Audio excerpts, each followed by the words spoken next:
Anime ini bercerita tentang seorang pemuda yatim piatu bernama Fei, yang bekerja sebagai penjaga gerbang di sebuah kerajaan.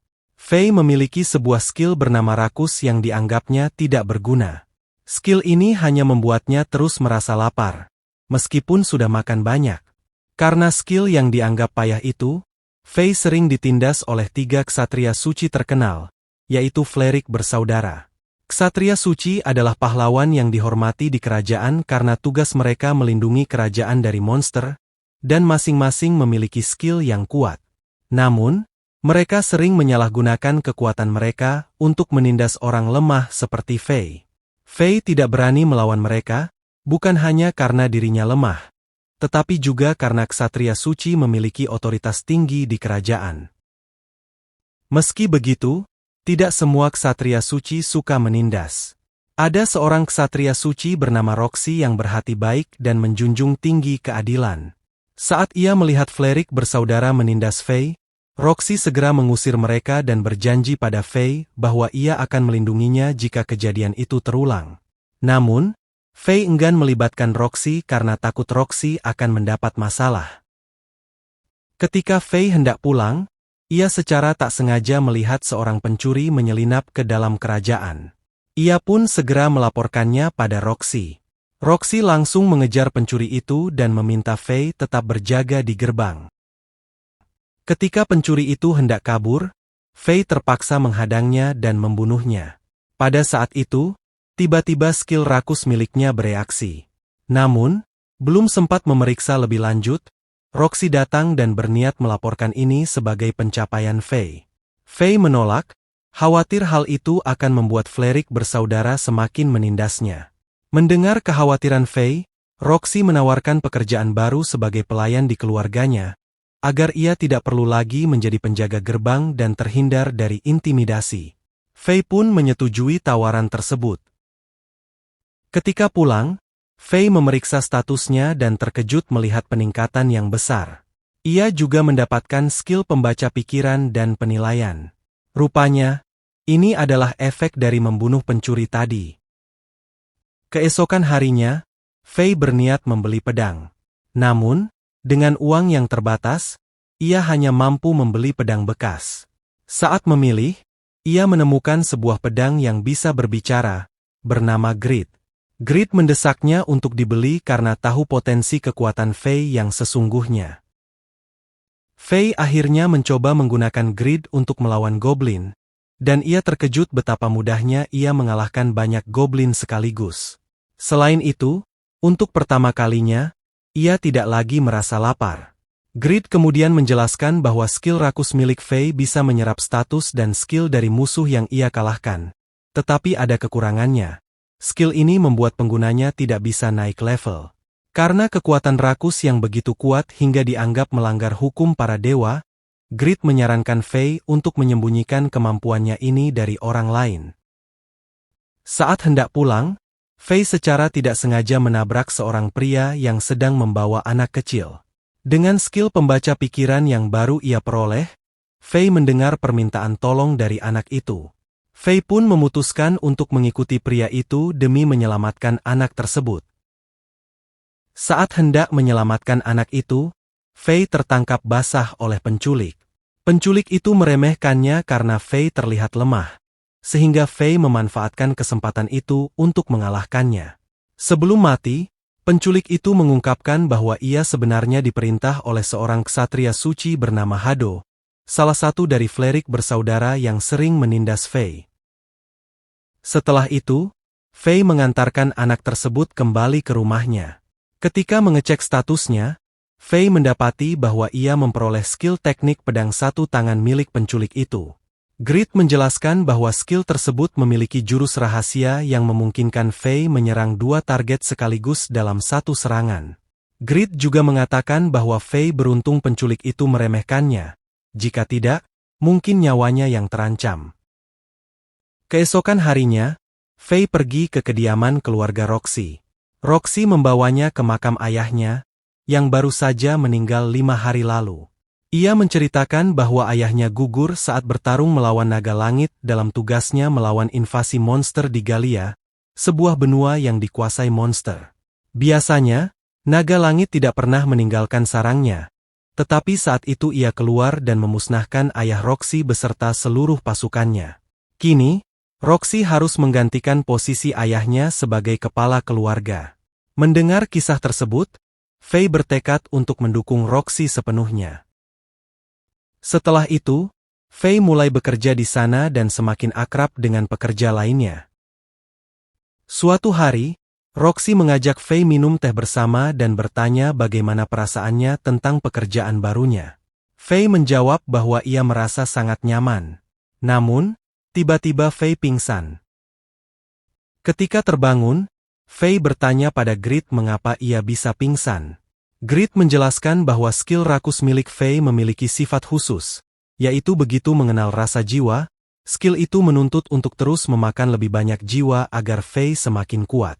Namun, jika Faye gagal memuaskannya, skill rakus akan membuat Faye kehilangan kendali dan menyerang siapa saja di sekitarnya. Grit memperingatkan bahwa ketika Faye mulai merasa lapar, matanya akan berubah merah.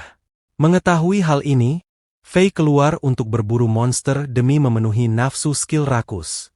Grit juga menjelaskan bahwa saat mata Faye berubah merah, kekuatannya akan meningkat sementara, sehingga skill rakus bisa lebih efisien dalam memakan jiwa. Dalam perburuannya, Faye bertemu dengan Goblin King, yang jauh lebih kuat darinya. Dengan susah payah, Faye berhasil mengalahkannya, dan sebagai hasilnya, ia mendapatkan skill pemulihan otomatis milik Goblin King, yang membuat tubuhnya dapat terus bertarung meskipun terluka. Grit kemudian mengatakan bahwa Faye kini sudah dapat membuka wujud tingkat 1 miliknya. Namun, untuk melakukan itu, Faye harus menyerahkan seluruh status yang dimilikinya kepada Grit. Awalnya Faye ragu, tetapi Grit mengancam akan berhenti membantunya jika ia menolak. Akhirnya, Faye terpaksa setuju. Grit pun berhasil naik tingkat dan berubah wujud menjadi busur sihir. Meskipun Faye tidak terbiasa menggunakan busur, Grit meyakinkannya bahwa busur sihir itu akan selalu mengenai target.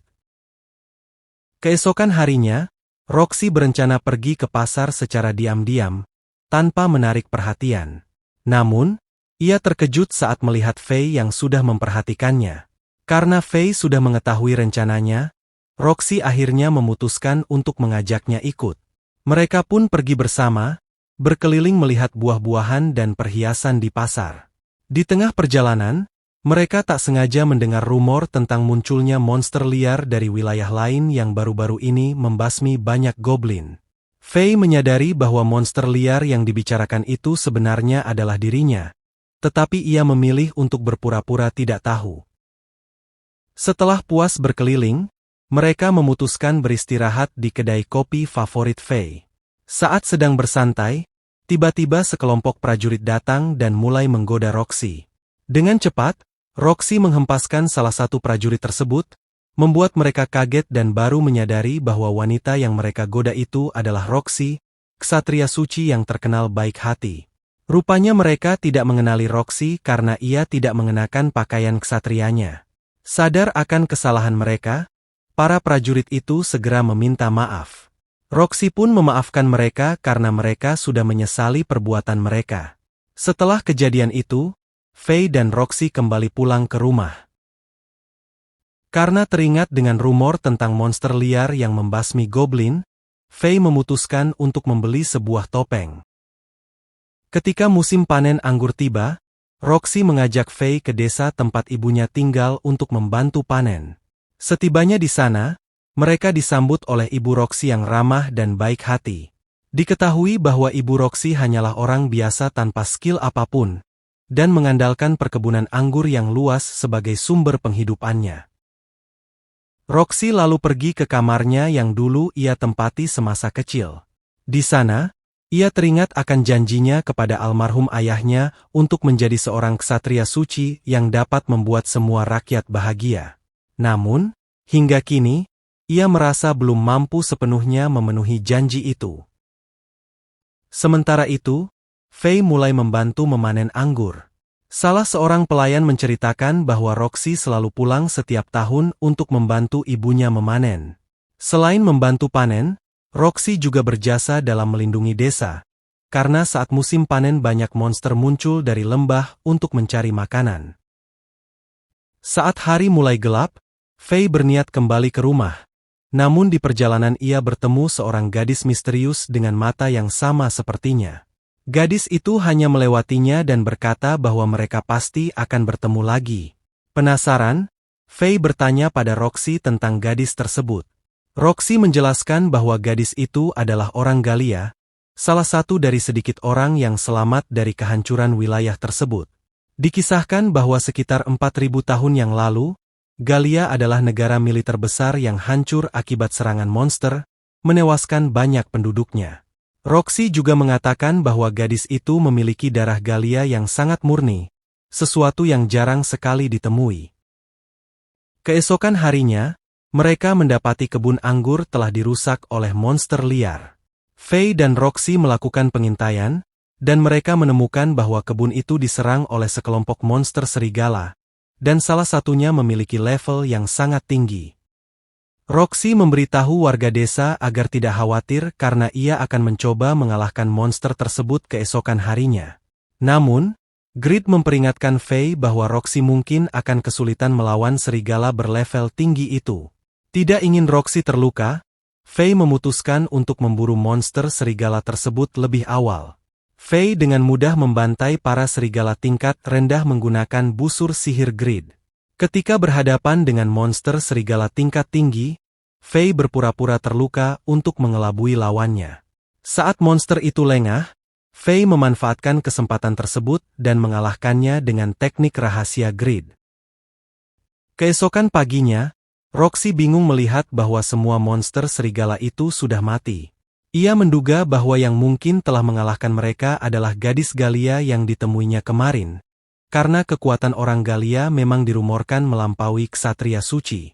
Meskipun demikian, Roxy merasa lega karena warga desa kini aman. Setelah itu, Fei dan Roxy kembali ke ibu kota.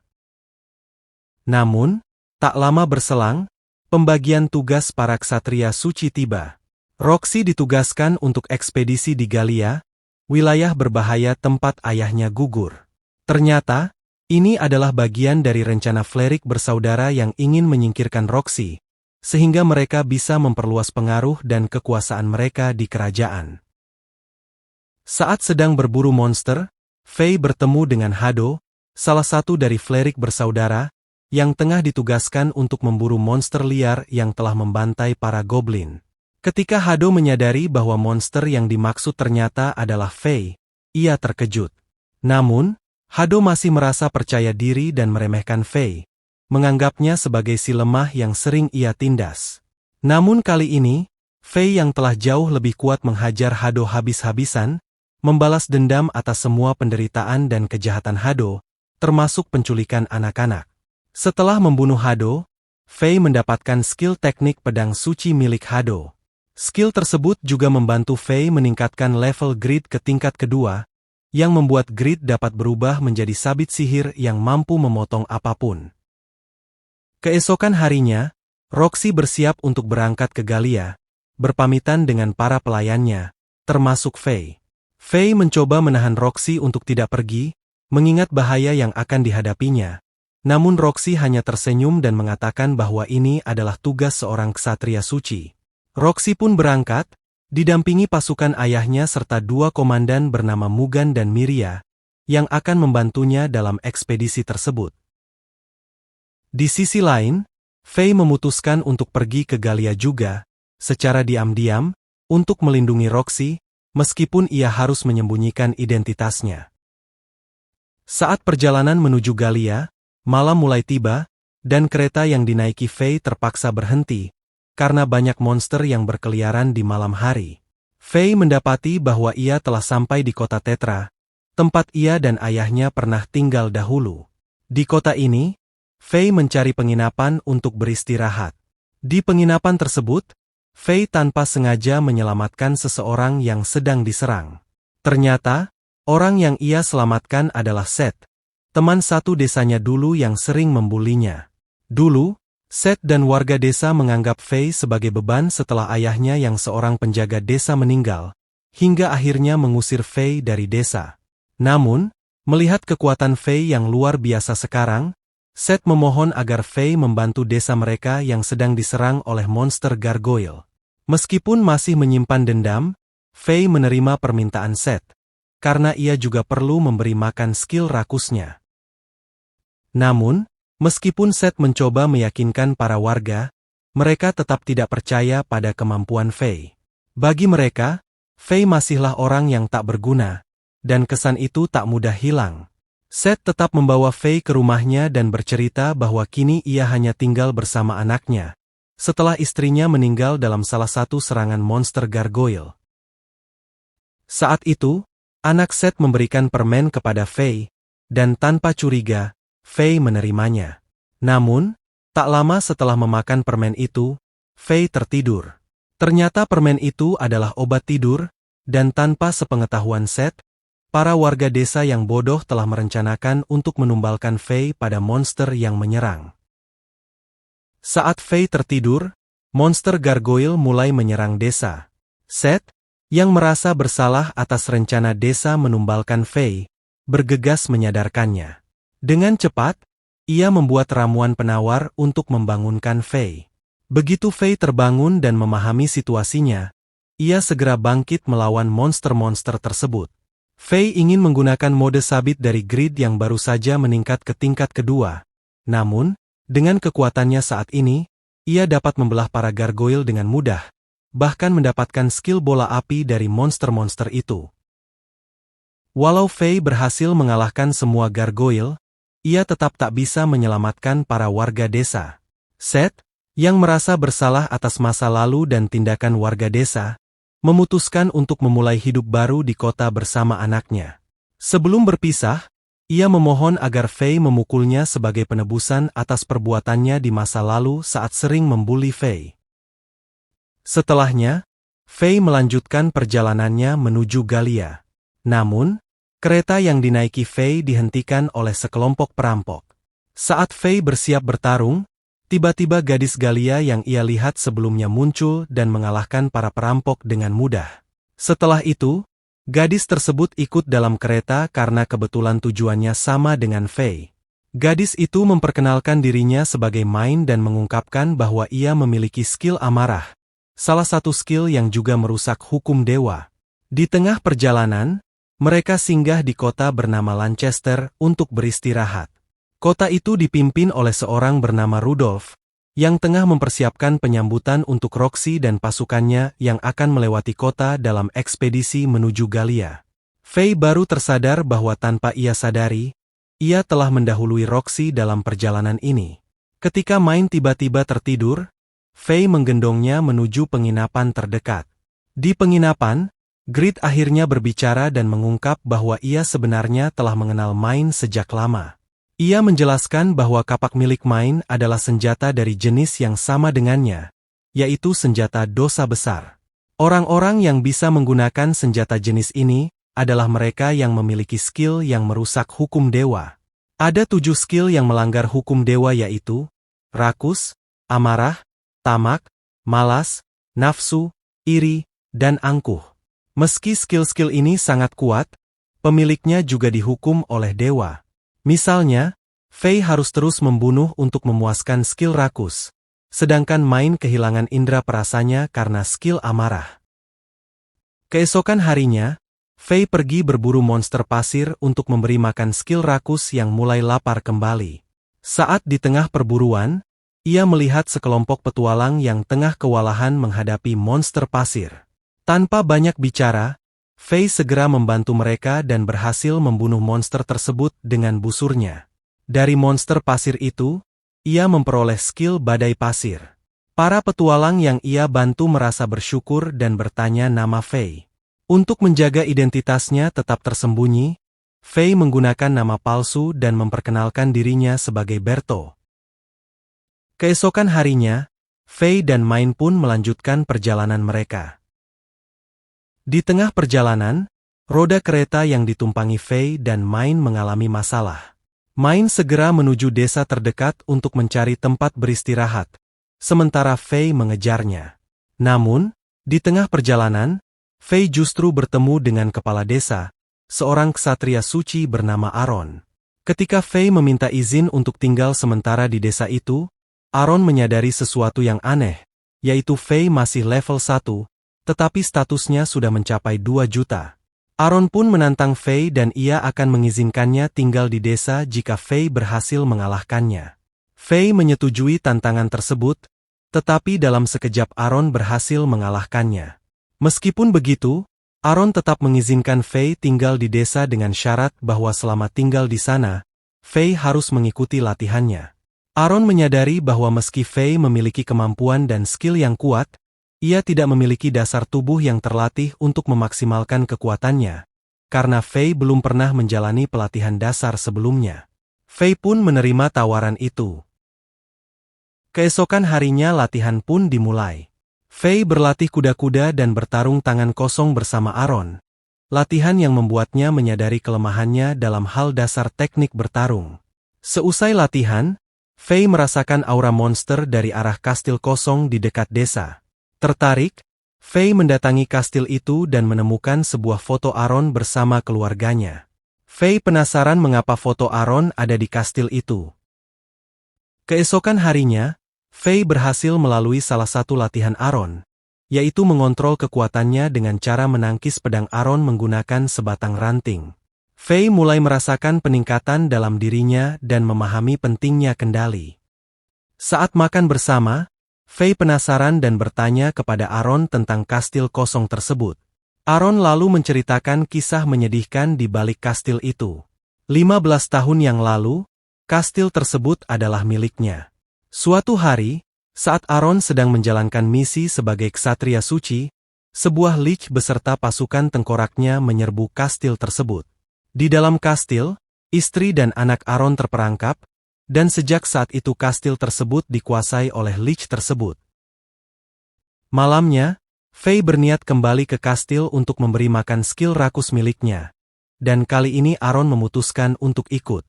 Aaron mengatakan bahwa ia ingin membalaskan dendam keluarganya yang telah lama tertahan. Di dalam kastil, mereka menemukan istri dan anak Aaron yang tampak hidup. Namun, Aaron tahu ini hanyalah ilusi yang diciptakan oleh lich, jadi ia mampu mengendalikan emosinya. Namun, bagi Fei, ini menjadi tantangan besar. Ia tak bisa menggunakan grid untuk menebas mayat hidup itu karena khawatir roh mereka akan terperangkap di neraka. Hanya skill ksatria suci yang bisa membebaskan mereka. Jadi Fei mengambil pedang biasa yang ada di sekitar dan membantu Aaron melawan lich dengan menggunakan skill ksatria suci yang pernah ia dapatkan dari Hado. Setelah pertarungan itu, Aaron mengucapkan kata-kata terakhir kepada roh keluarganya, mengungkapkan penyesalan karena tidak dapat menyelamatkan mereka saat itu. Tetapi sekarang ia merasa sedikit lega karena dendamnya akhirnya terbalaskan. Setelah lich dikalahkan, Aaron berterima kasih kepada Fei atas bantuannya. Setelah itu, Fei dan Main meninggalkan desa tersebut dan melanjutkan perjalanan mereka. Di tengah perjalanan, Fei bertanya pada Grid tentang tujuan Main sebenarnya. Namun, Grid hanya mengatakan bahwa Fei akan mengetahuinya nanti. Sementara itu, di tempat lain, Roxy dan pasukannya baru saja tiba di kastil milik Aaron. Aaron adalah sahabat lama ayah Roxy, dan Roxy pun bertanya mengapa kastil tersebut tampak kosong. Sebelumnya, ia mendengar rumor bahwa kastil itu dikuasai oleh seorang lich. Aaron menjelaskan bahwa kastil ini baru saja ia bersihkan, dibantu oleh seorang pemuda kuat. Roxy penasaran dan bertanya siapa pemuda itu, tetapi Aaron menolak memberitahunya, karena ia telah berjanji untuk merahasiakan identitas pemuda tersebut. Aaron juga mengungkapkan bahwa ia baru saja mendengar kabar tentang kematian ayah Roxy. Ia pun menawarkan diri untuk melatih Roxy agar bisa melindungi dirinya sendiri saat sampai di Galia. Roxy menerima tawaran Aaron dengan senang hati, karena Aaron adalah salah satu ksatria suci terkuat yang pernah ada. Di sisi lain, Fei dan Main akhirnya tiba di Galia. Main menunjukkan sebuah tempat yang dulunya adalah desanya yang kini sudah hancur. Di depan mereka, terdapat sebuah benda bernama Chimera, sebuah senjata biologis uji coba yang dibuat oleh militer Galia namun dianggap gagal. Main meminta bantuan Fei untuk menghancurkan Chimera tersebut, karena hanya dengan skill rakus milik Fei, inti jiwa Chimera yang berwujud seorang wanita itu bisa dihancurkan. Namun, mereka kesulitan mendekati inti Chimera, karena setiap kali diserang, Chimera selalu beregenerasi. Tak ada pilihan lain, Fei pun memasuki mode setengah lapar, yang dapat melipat gandakan kekuatannya. Meski begitu, Chimera berhasil terbang kabur. Main segera melemparkan Fei ke udara agar ia bisa mengejar Chimera. Dengan mode sabitnya, Fei akhirnya berhasil menghancurkan jiwa Chimera. Di alam bawah sadarnya, Fei bertemu dengan seorang wanita. Grid menjelaskan bahwa wanita itu dulunya juga pengguna skill rakus seperti Fei. Namun karena lepas kendali, ia dijadikan senjata uji coba. Setelah itu, Fei meminta Main untuk berjanji, jika suatu saat ia kehilangan kendali dan menjadi ancaman bagi orang-orang di sekitarnya, ia ingin Main mengakhiri hidupnya sebelum terjadi hal buruk. Main pun berjanji akan melakukannya jika memang diperlukan. Fei kemudian meningkatkan kekuatan Grid ke tingkat ketiga, yang memungkinkannya untuk berubah menjadi sebuah perisai. Setelah semua itu, mereka berpisah. Main harus menepati janjinya kepada para warga desa yang selamat untuk membangun kembali desanya. Sementara Fei memutuskan menuju Babylon, satu-satunya kota di Galia yang masih aman dari serangan monster. Sesampainya di Babylon, Fei melihat Roxy dan pasukannya yang juga baru saja tiba di kota tersebut. Melihat situasi tersebut, Fei memilih untuk tidak mendekati Roxy karena telah berjanji untuk mendukungnya tanpa membocorkan identitasnya. Roxy disambut oleh Norten, ksatria pelindung kota Babylon. Norten mengucapkan terima kasih kepada Roxy karena bersedia datang ke kota itu untuk melindungi rakyatnya. Ia juga meminta maaf karena tidak bisa menolong saat ayah Roxy diserang oleh naga langit. Dia hanya bisa menyaksikan karena dirinya lemah. Roxy tidak mempermasalahkan hal itu, karena ia bertekad untuk meneruskan cita-cita ayahnya dalam melindungi rakyat yang membutuhkan. Sementara itu, saat Fei berkeliling kota, Grid melihat sebuah toko senjata dan meminta Fei untuk membelikannya sebuah sarung pedang. Namun, penjaga toko menjelaskan bahwa sarung pedang yang cocok untuk pedang Fei harus dibuat dari bahan berkualitas tinggi, sehingga harganya akan sangat mahal. Fei pun mengurungkan niatnya untuk membeli sarung pedang tersebut. Fei memahami bahwa barang-barang di Babylon memang mahal, mengingat tingginya risiko pengantaran barang dari kota lain akibat banyaknya monster, dan Babylon adalah satu-satunya kota aman bagi manusia di benua Galia. Oleh karena itu, Fei mulai mengumpulkan uang untuk biaya hidupnya di kota itu dengan cara memburu monster. Namun, saat Fei ingin mengambil uang hasil buruan monster, ia diserang oleh beberapa preman yang berniat merampoknya. Dengan mudah, Fei mengalahkan para preman itu. Akan tetapi, Roxy muncul dan berusaha menangkap Fei karena membuat keributan. Fei pun menjelaskan bahwa ia hanya membela diri, karena para preman tersebut ingin merampoknya. Mendengar penjelasan itu, Roxy meminta maaf karena telah salah paham. Melihat Fei yang mengenakan topeng, Roxy menanyakan namanya. Fei menjawab bahwa Roxy bisa memanggilnya Berto. Karena takut identitasnya terbongkar, Fei segera pergi dari tempat itu. Di jalan, ia bertemu kembali dengan penjaga toko senjata sebelumnya. Penjaga toko itu mengungkapkan bahwa ia telah mendengar rumor tentang Fei yang telah membunuh banyak monster, sehingga ia berniat untuk menjual dagangannya kepada Fei dengan diskon setengah harga. Ia berpikir bahwa jika orang kuat menggunakan perlengkapannya, tokonya juga akan terkenal. Fei pun langsung menyetujui tawaran itu. Setelah itu, Fei pergi ke kedai makanan. Namun, ia dihampiri seorang gadis yang mengetahui nama dan skill Fei meskipun ia mengenakan topeng. Gadis itu bernama Lisa dan ternyata ia juga pemilik skill yang merusak hukum dewa, yaitu skill nafsu. Lisa mengungkapkan bahwa ia sudah lama mengawasi Fei, bahkan saat Fei masih menjadi penjaga gerbang. Ia juga menjelaskan bahwa meskipun ia pemilik skill yang merusak hukum dewa, saat ini ia bertugas sebagai penjaga kerajaan. Rencananya adalah melindungi kerajaan dengan cara apapun, termasuk membunuh Roxy. Ia menjelaskan bahwa ia mengetahui fenomena di mana jika seorang ksatria suci yang sangat baik dan adil mati, hal itu akan menimbulkan kesedihan di hati rakyat, dan kesedihan itu dapat memicu kelahiran manusia dengan kekuatan baru yang dapat melindungi kerajaan dari kehancuran. Dengan demikian, kematian Roxy diharapkan akan melahirkan seorang pahlawan baru. Faye sangat tidak setuju dengan rencana Lisa. Dengan marah, ia segera meninggalkan tempat itu, dan bertekad untuk melindungi Roxy dari rencana jahat Lisa. Keesokan paginya, Norten memberitahu Roxy bahwa tim pengantar kristal sihir yang dikirim ke Galia tidak dapat dihubungi.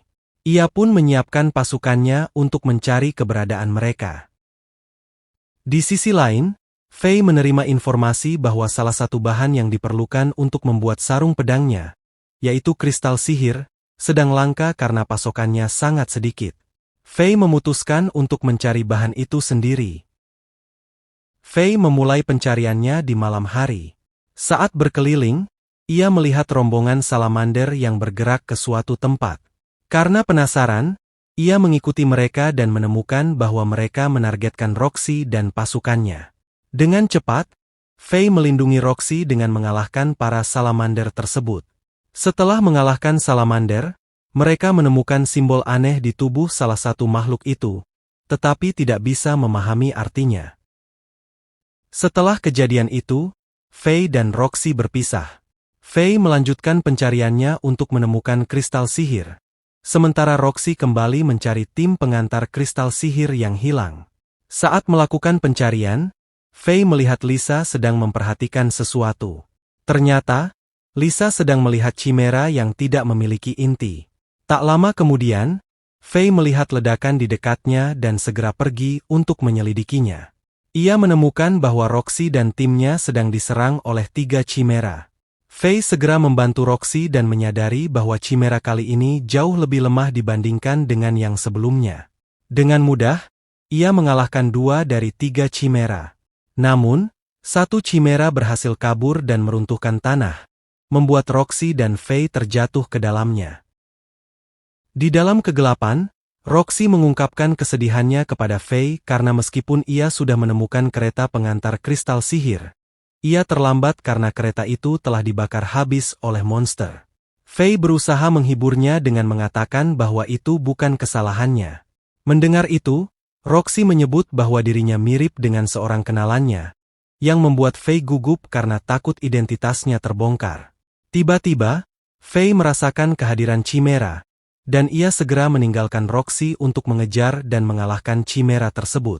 Di dalam pertarungan, ia melihat simbol yang sama di tubuh chimera yang sebelumnya, yang membuatnya curiga bahwa ini adalah rencana Lisa untuk membunuh Roxy. Beruntung, sebelum kembali, mereka menemukan tambang kristal sihir, sehingga mereka pulang dengan membawa hasil dan tidak kembali dengan tangan kosong. Saat sedang beristirahat di kamarnya, Faye mendengar suara alarm darurat berbunyi, tanda bahwa monster akan menyerang kota. Faye pun keluar dan melihat Roxy serta pasukannya yang sudah bersiap menghadapi serangan. Ia memutuskan untuk tidak ikut campur, berpikir bahwa Roxy dan pasukannya cukup kuat untuk menghadapi para monster. Namun, Grit memperingatkan Faye bahwa ada pergerakan monster yang tidak biasa, mengarah dari belakang untuk menyerang pasukan Roxy. Dengan cepat, Faye melancarkan serangan pada monster tersebut, tetapi monster itu mengabaikannya, menyusup ke dalam tanah, dan tetap bergerak menuju ke arah Roxy. Faye segera menggunakan busurnya untuk menghentikan monster itu, dan meski berhasil menghancurkan inti sang monster, makhluk tersebut terus bergerak. Tiba-tiba, muncul seseorang bertopeng yang tampaknya juga pengguna senjata dosa besar. Grit memberitahu Faye bahwa orang itulah yang mengendalikan monster itu, membuatnya tetap hidup meski intinya sudah dihancurkan, menggunakan kekuatan senjatanya untuk mengubah monster menjadi layaknya mayat hidup. Faye segera menyerang orang bertopeng itu dengan busurnya, namun serangannya tidak berpengaruh. Grit menjelaskan bahwa lawannya sudah mencapai domain E, level yang melampaui batas kemampuan manusia, yang artinya hanya sesama pemilik domain E yang bisa melukainya. Faye pun terluka parah akibat serangan orang tersebut. Namun, di saat-saat kritis, ia berhasil menembus batas kekuatannya dan mencapai level domain E. Dengan kekuatan barunya, Fei berhasil menyerang orang bertopeng itu, yang ternyata adalah Norten. Setelah identitasnya terbongkar, Norten mengirimkan seekor naga langit untuk membunuh Roxy. Namun, Fei tidak tinggal diam. Ia dengan sigap melindungi Roxy dan bahkan berhasil membalikkan serangan naga langit itu. Namun itu membuat topeng Fei hancur, sehingga Roxy akhirnya menyadari bahwa Berto sebenarnya adalah Fei. Fei meminta maaf pada Roxy karena telah membohonginya selama ini, kemudian ia pergi meninggalkan Roxy untuk mengejar naga langit yang berusaha kabur. Fei menghentikan pergerakan naga langit dengan kekuatannya. Namun ia tahu bahwa ia harus mengalahkan Norten terlebih dahulu. Dengan strategi yang berani, Fei mengorbankan salah satu tangannya agar Norten lengah, dan berhasil memanfaatkan kesempatan itu untuk membunuhnya. Tanpa beristirahat, Fei langsung menghadapi dan mengalahkan naga langit. Namun, tubuh Fei tidak mampu menahan lonjakan kekuatan dari skill rakus yang terus tumbuh karena telah mengalahkan Norten dan naga langit. Fei berada di ambang kematian dan mulai kehilangan kendali. Main datang untuk memenuhi janjinya, menghentikan Fei sebelum ia benar-benar kehilangan kendali, agar tidak banyak korban berjatuhan. Saat Main bersiap membunuhnya, Roxy menghentikannya dan memeluk Fei sambil menangis. Melihat Roxy yang menangis, Fei teringat akan kenangan-kenangannya bersama Roxy. Perlahan, skill rakus yang awalnya mengamuk pun mulai mereda. Main pun pergi, karena menyadari bahwa Fei telah berhasil mengendalikan skill rakusnya. Fei terbangun di sebuah kamar dan didatangi oleh Lisa dan Main. Fei masih mengira bahwa Lisa adalah dalang di balik semua kejadian ini, namun Lisa menjelaskan bahwa semua ini bukan perbuatannya, melainkan hasil kendali senjata dosa besar yang digunakan Norten. Hal ini terjadi karena Norten tidak memiliki skill yang merusak hukum dewa, yang merupakan syarat bagi seseorang untuk dapat mengendalikan senjata dosa besar. Lisa juga menambahkan bahwa ia sudah lama membatalkan rencananya, karena membunuh seorang ksatria suci adalah tindakan yang sangat keji. Ia kemudian meminta bantuan Fei untuk menyelamatkan dunia dari ancaman para monster. Awalnya, Fei menolak, namun Lisa dan Main mengingatkannya bahwa sebagai pemilik skill perusak hukum dewa, ia tak punya pilihan selain menerima tanggung jawab tersebut. Dengan terpaksa, Fei pun setuju. Namun Lisa mengatakan bahwa ia tidak bisa membawa Roxy bersamanya, karena sewaktu-waktu Fei mungkin kehilangan kendali lagi dan berisiko melukai Roxy. Sebelum menjalankan tugasnya, Fei memulihkan lengannya terlebih dahulu dengan menggunakan grid yang telah ditingkatkan, yaitu dapat berubah jadi tongkat sihir.